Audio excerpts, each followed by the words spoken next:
Welcome to the Creating a Life You Love podcast. If you don't know me already, my name is Adriana. So to rewind a couple of years, back in 2019 is when I first started my fitness journey.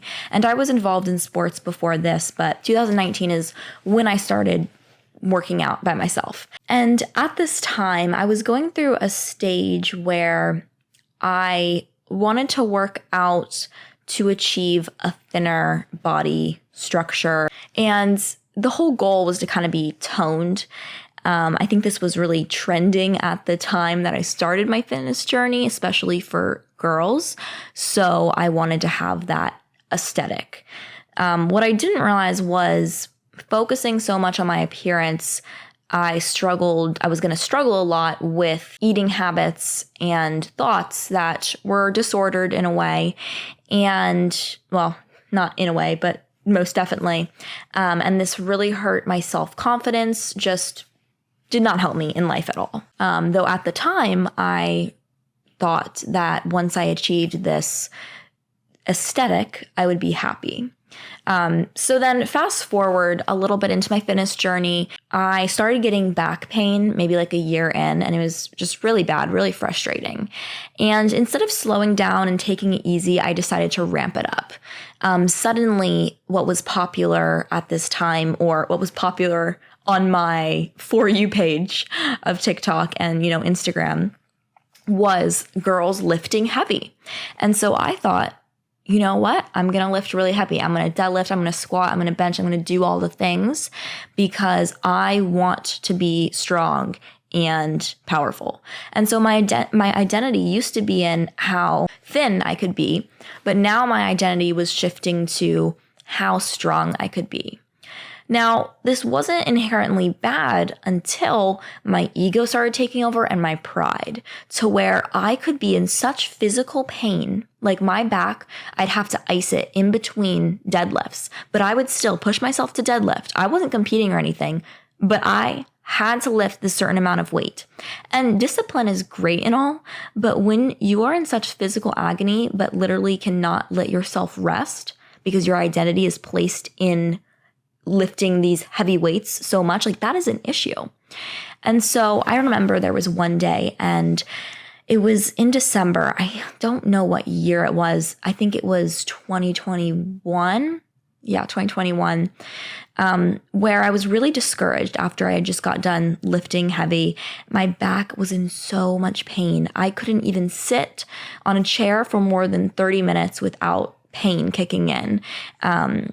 And so I was really discouraged, and I just started crying in the gym, and I just decided to leave. And I was just very frustrated. And looking back, the reason why I was so frustrated is because that is all that mattered, the gym. It's really all that mattered in my life at that time.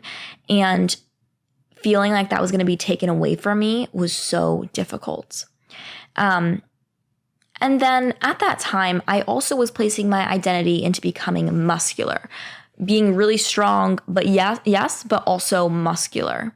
And so let's see, fast forward to the year of 2022, and even 2021, I just focused on building as much muscle as possible. And I definitely achieved that. People would compliment me, say, my arms looked great, I looked super muscular, but I was never happy. It was never enough for me. And I placed my identity in it so much that if I couldn't work out one day, or if my friends wanted to do something and it was at the time of me working out, I would not change my plans. I was, yes, very dedicated to working out, but it started to become unhealthy still in my life. I wanted to be very muscular, so I would force feed myself food. It didn't really matter to me if my stomach hurt, I would just keep eating. When I was doing that, I was very unhappy because I felt so miserable eating. Food was not my friend. It started off at an early age in my life being my enemy in the way that I didn't want to eat a lot of it. But then as time went on and I wanted to become more muscular, it became the enemy because I was just so tired of it. I was like, I don't want any food right now. So at this time, I'm still dealing with very bad back pain.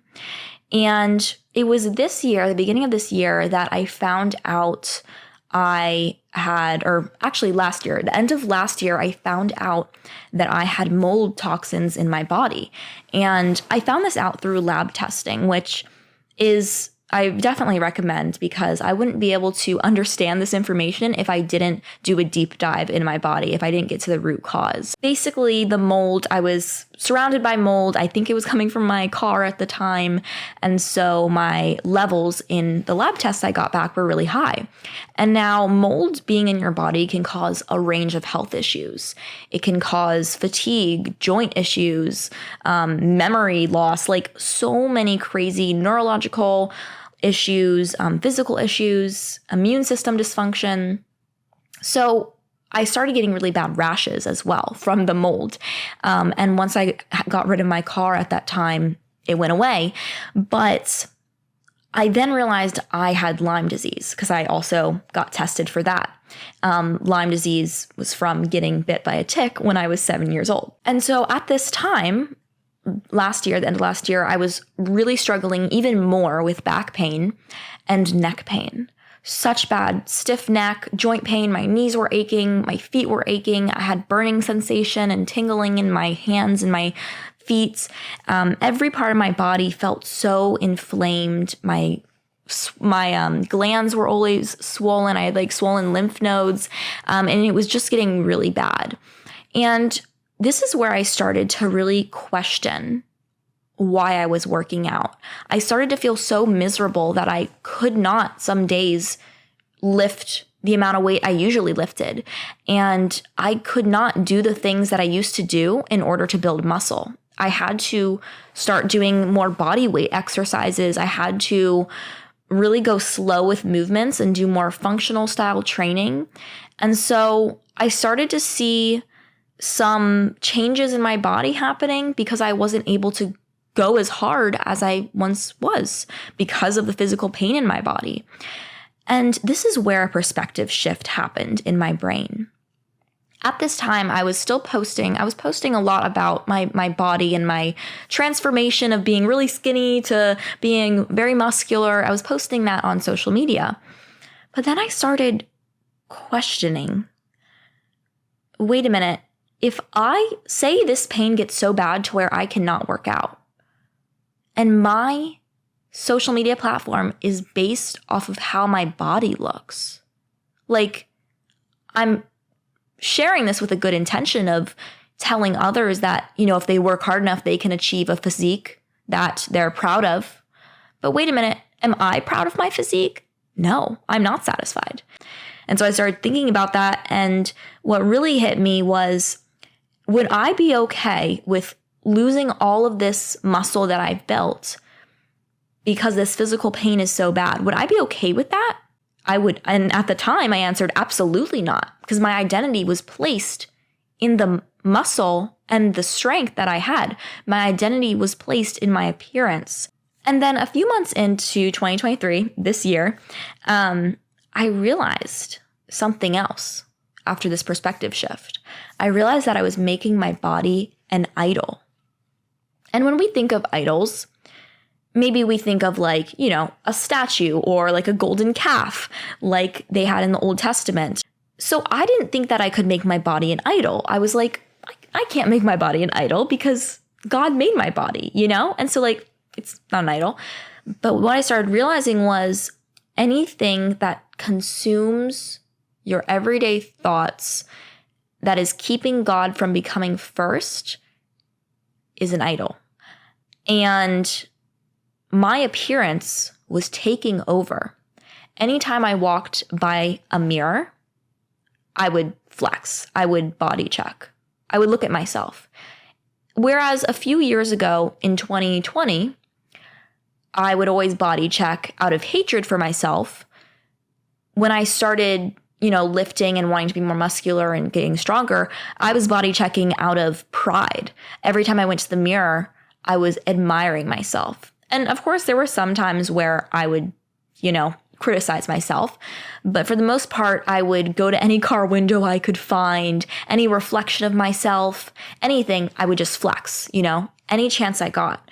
And that really took over my life. The constant thoughts about my body. Oh, I'm taking a picture with my friends. I have to make sure I'm on the outside of the picture so I can flex my arm and everyone can see my tricep and how strong and muscular I am. Like, those are the thoughts that took over. Instead of just enjoying time with my friends, I was thinking about, oh, do I have a good pump right now? Maybe I should like chug a bunch of water so I can, have the appearance of being more like full in my muscles. And like, obviously, okay, like water is good to drink, but my mindset behind it was just not great. And so while there is this one spectrum that I was on of hating my body, that's not good. There was this other place that I arrived to where I loved my body, and I was making this self-love all about pride, all about me. The focus is all on my body. And that was really, really damaging. So I just was reading this book, and the title is called Suffering by Paul David Tripp. And my friend gave this to me, and oh my gosh, it's such a great book. Definitely recommend. But there was something in here that he was talking about. So the book, obviously, it's on suffering. And so it says on the front cover of the book, gospel hope when life doesn't make sense. So basically it talks about his experience. I'm just in the first few chapters, but it's talking about his experience with his physical health deteriorating and how he was able to stay in his faith, his eyes on God during this time of suffering, even when it didn't make sense. And so I wanted to read something in here that I really, really resonated with. So he talks about in here that there was something that he carried into his suffering that shaped his experience. He says, I was unaware that there was a lot of pride in me, pride in physical health and in accomplishment. About 3 years ago, before I got sick, I lost 40 pounds, changed my whole relationship to food, and began to exercise more aggressively. It worked. I kept the weight off and felt younger and more energetic than I had for years. I was proud of my physical fitness and confident in the healthiness of my body. I was proud, too, that because I was physically strong, I was able to be productive. I traveled every week to conferences around the world and wrote book after book in between.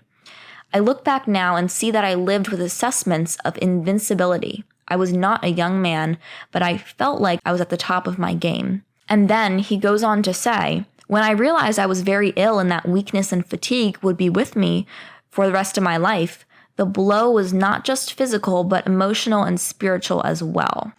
And so when I read this resonated with me so much because this guy in this book, Paul, really struggled with his physical health. And it made him realize that when he wasn't struggling, he had this sense of security in his own achievements. And so this resonates with me because that was me.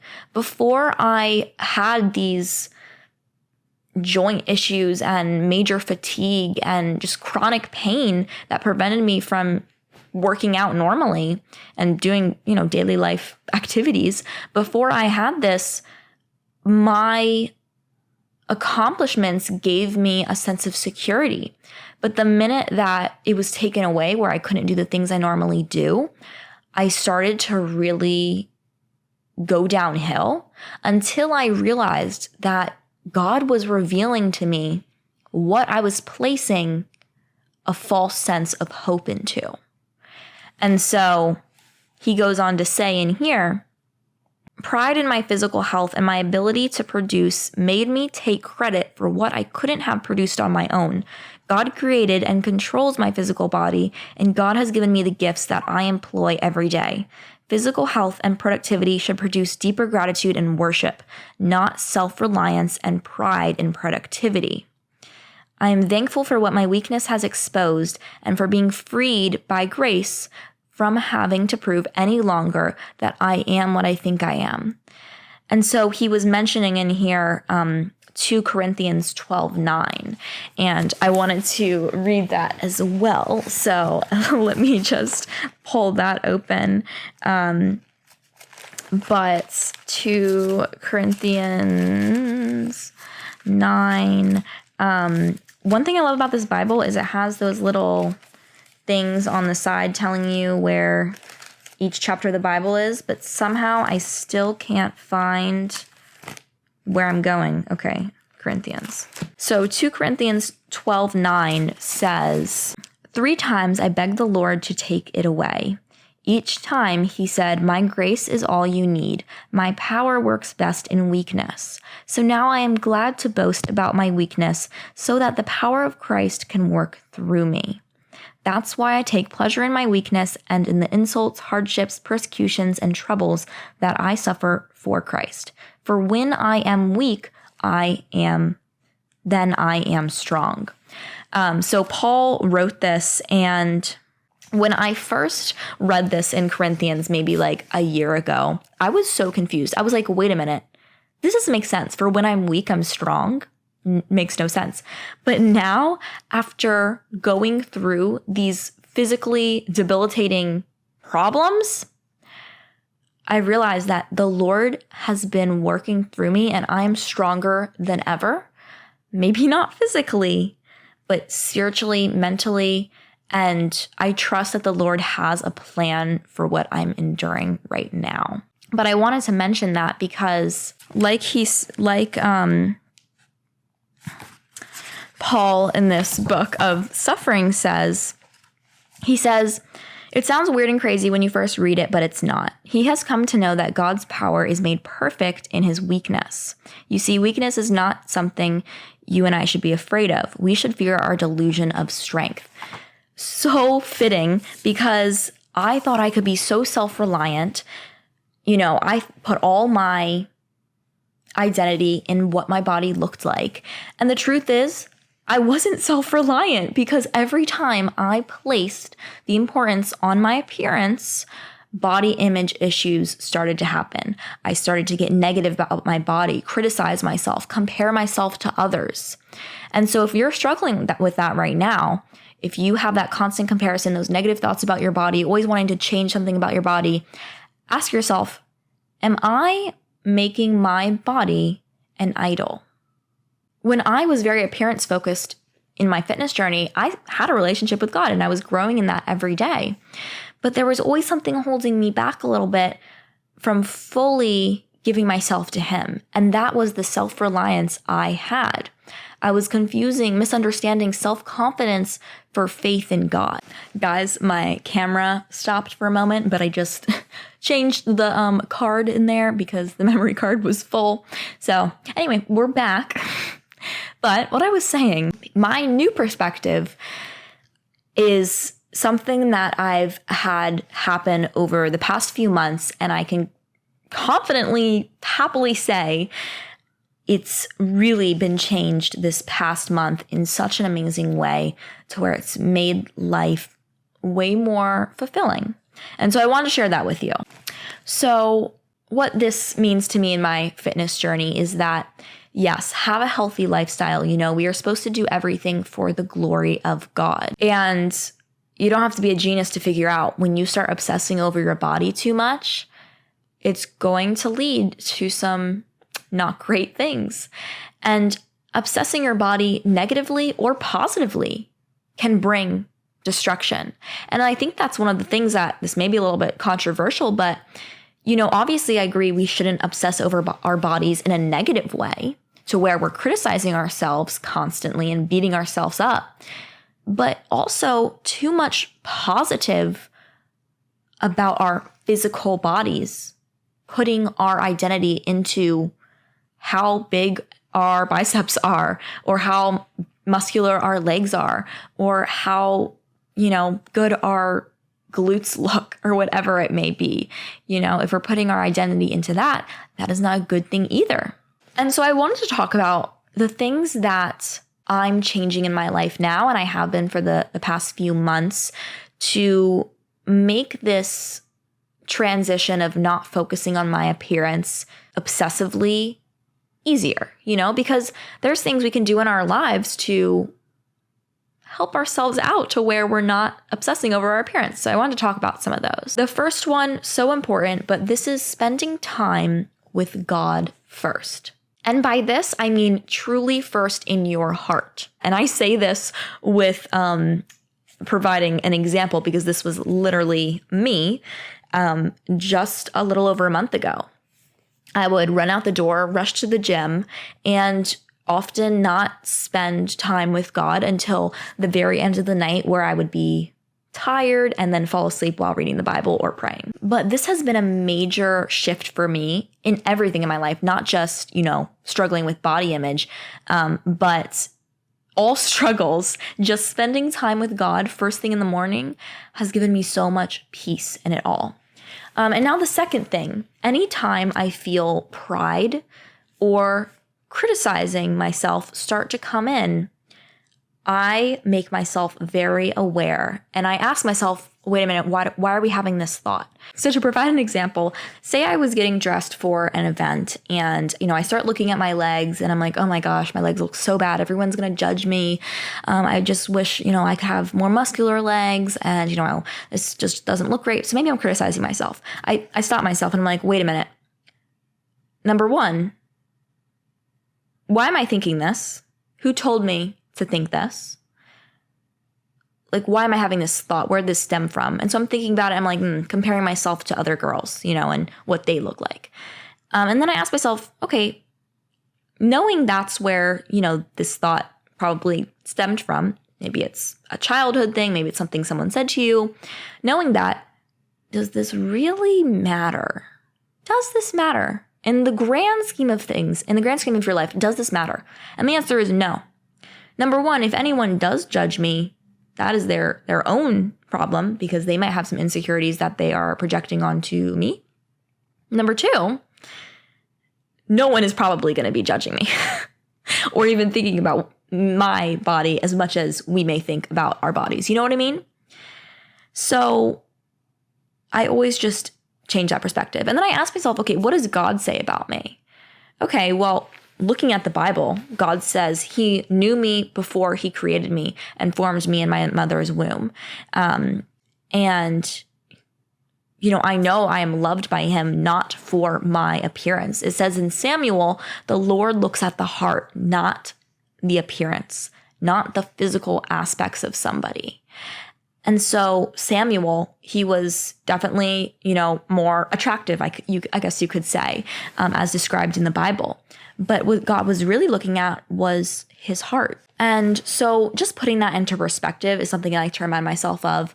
And then maybe you're on the end where you are constantly checking yourself in the mirror and maybe it's becoming kind of a pride thing to where you're comparing yourself to other people out of, oh, I look better than them.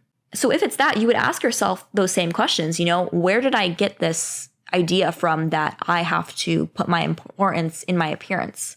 Why do I think this way? And does it really matter? And what does God say? Just asking yourself these questions. I always think questions are the answer. They just get you to think. And then before you know it, you have an answer. Another thing I had to stop doing was body checking obsessively, whether it's flexing or just looking in the mirror at, my body and what I want to fix.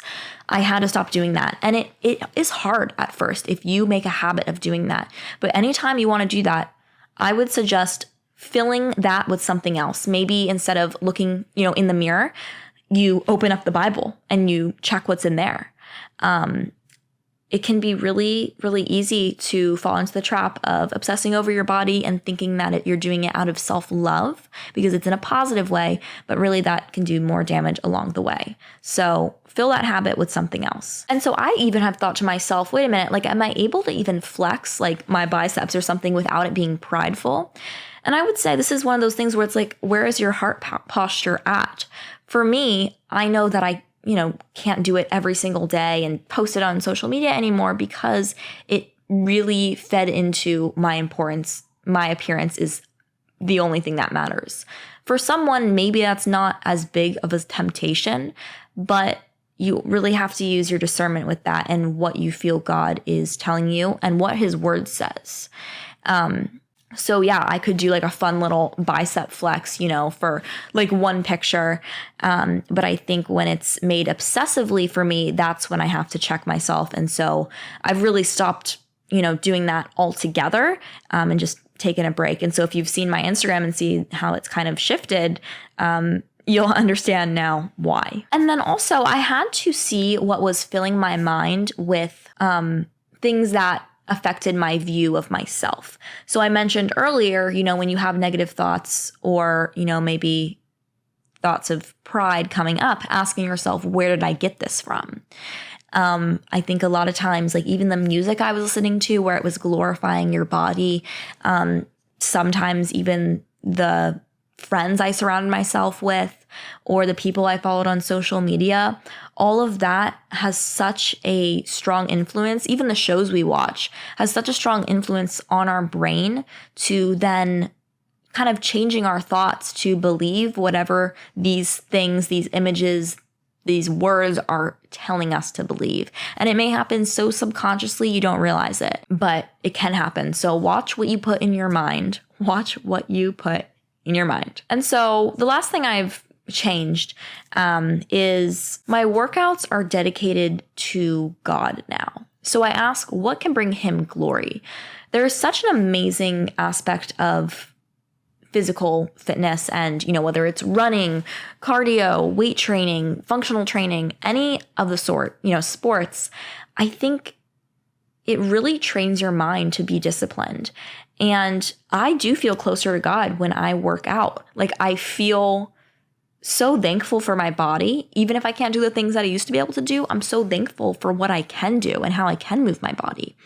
And so I've structured my workouts in a way to where I am not focusing on my appearance. Instead, I'm focusing on, okay, what can I do? What feels good right now to my body? Maybe one day my body is in a lot of pain, so I just need to go on a walk and stretch. And the other day I'm feeling great, so I can, go lift some weights, not too heavy, and, do some like body weight exercises and find joy in that.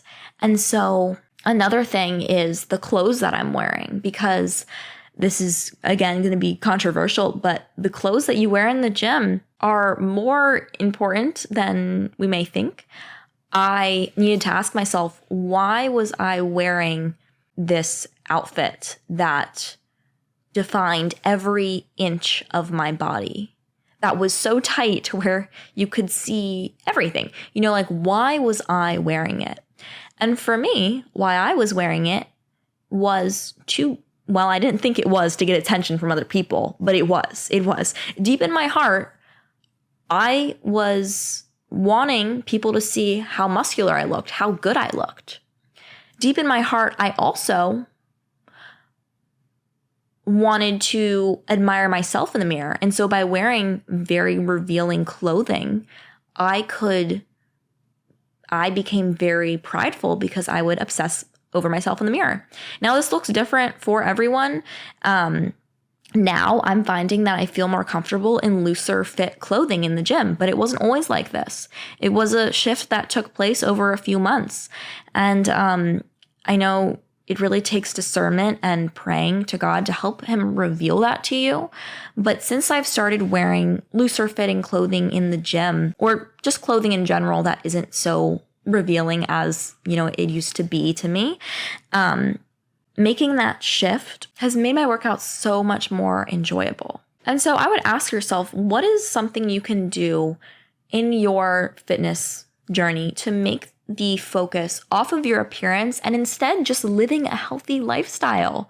What can you do to do everything for the glory of God? And to kind of go into this, I wanted to talk about how my life has been changed by not putting this importance on my appearance in my fitness and health journey in my daily life. Number one is I now do everything for the glory of God, which sometimes, we fall and I sin and I still make mistakes, but in my heart, I want to do everything for the glory of God.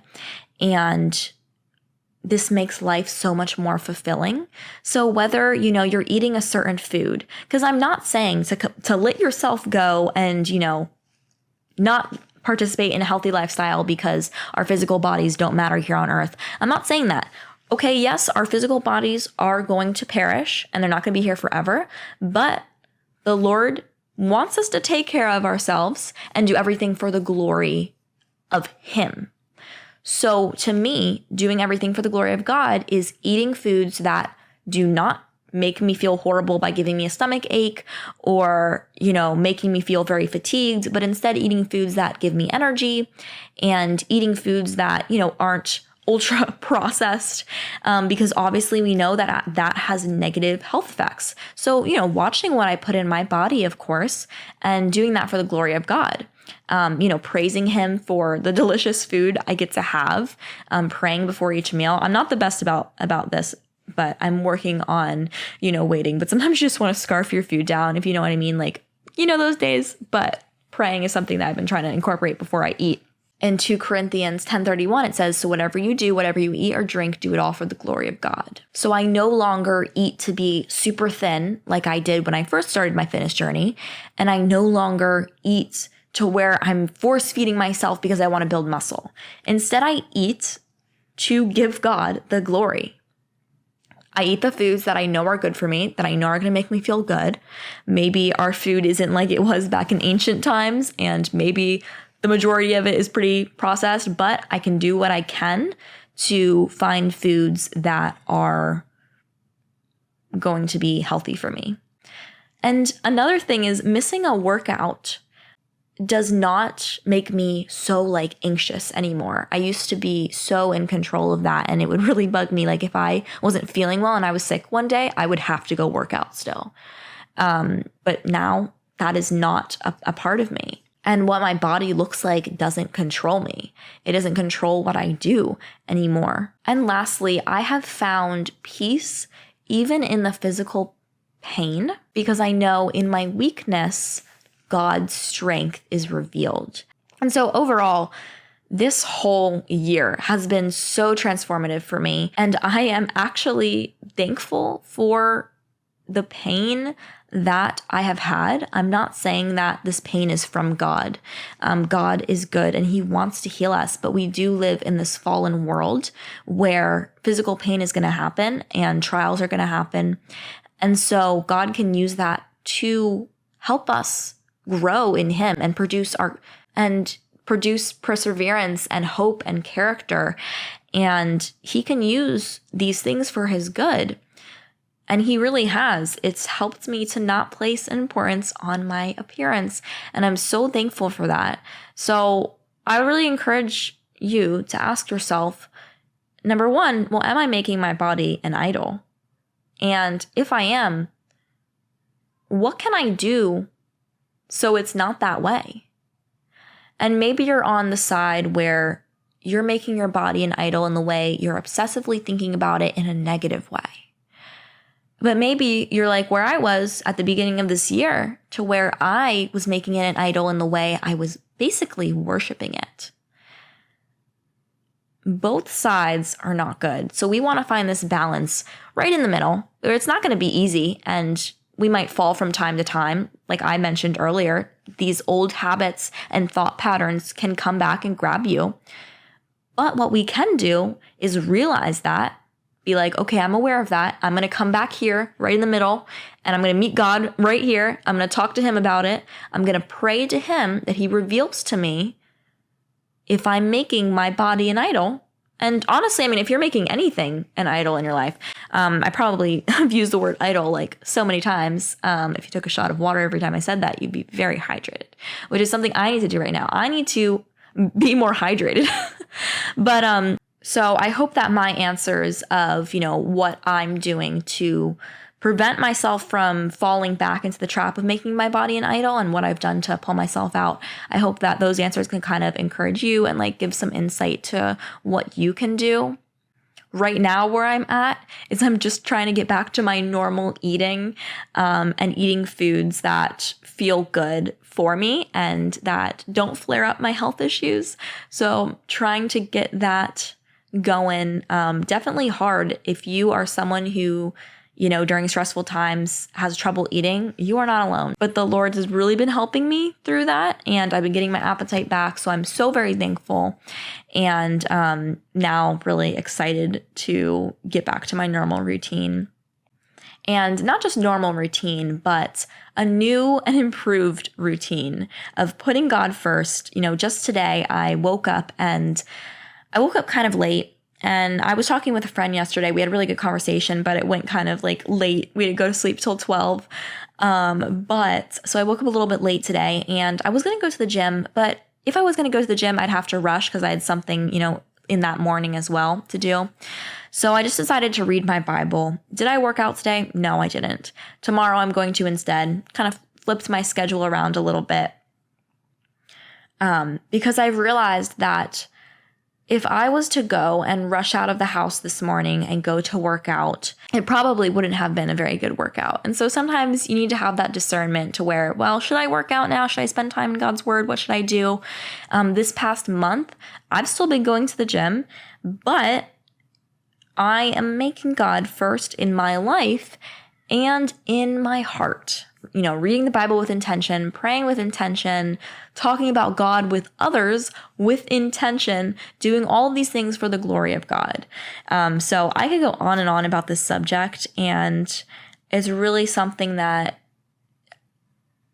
I like speaking about because I have struggled so much with body image, and I can confidently say the only way I've been able to stop living in that constant fear of what my body looks like, the only way is by the grace of God, is by Jesus, is by going to him and telling him what I'm struggling with and changing my habits. So truly take a look at your life, take a look at what you're doing and see what steps can you take. But besides that, I thank you so much for listening. And if you do have any questions for me at all, anything you want me to clarify, feel free to reach out to me. If you did like this podcast, subscribe, follow the podcast, and let me know if there's any other topics that you want me to talk about in the future. But besides that, thank you so much for listening, and I hope you have a wonderful week.